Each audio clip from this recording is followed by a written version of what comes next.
நண்பர்கள் அனைவருக்கும் வணக்கம்.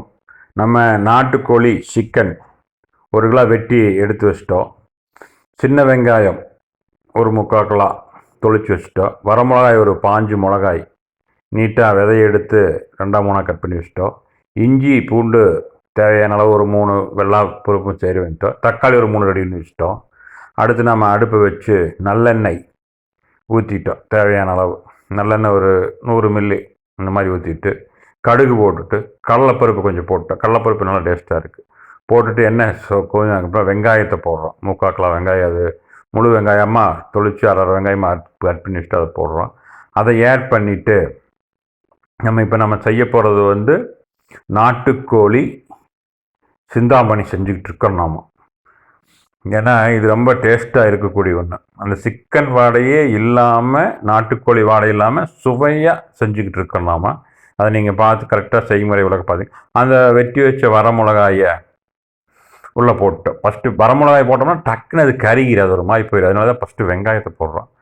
அடுத்து வரமிளகாய் 5 வரமிளகாய் எடுத்து வச்சது அதையும் போட்டு, அடுத்து நம்ம சேர்க்க வேண்டியது நம்ம தான் ரெடியாக வச்சுருக்கோம்.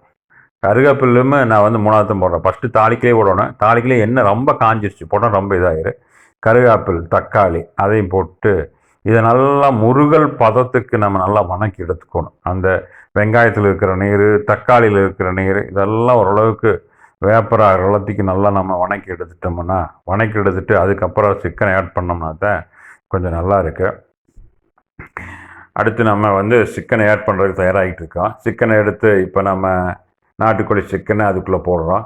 நம்ம இந்த யூடியூப் சேனலை சப்ஸ்கிரைப் பண்ணாதீங்க, சப்ஸ்கிரைப் பண்ணிக்கோங்க. நம்ம சிந்தனை சுடர் சேனலுக்கு எல்லாம் ஆதரவு கொடுக்கணும்னு கேட்டுக்கிறேன்.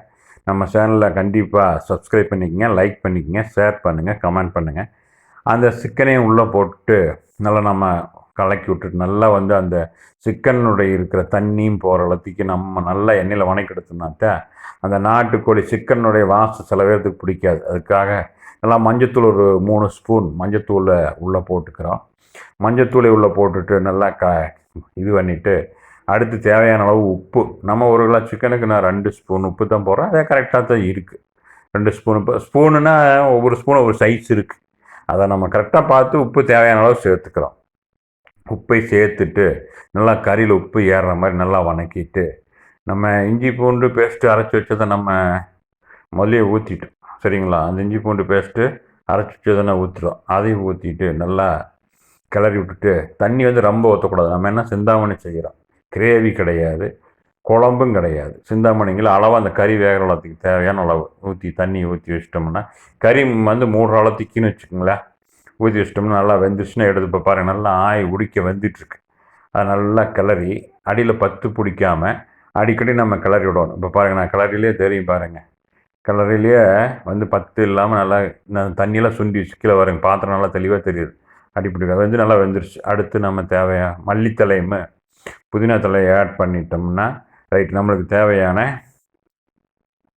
நாட்டுப்புற கிராமிய நாட்டுக்கோழி சிந்தாமணி ரெடி. இப்போ சாப்பிட்றதுக்கு ரெடி ஆகிட்டு நாம. இது நம்ம சாப்பாட்டுக்கு, தோசைக்கு, புரோட்டாவுக்கு எதுக்கு வேணாலும் சாப்பிட்லாம். நல்லா செஞ்சு பாருங்கள், நல்லா சுவையாக இருக்குது. நன்றி, வணக்கம். செமையான டேஸ்ட்டில் நம்மளுக்கு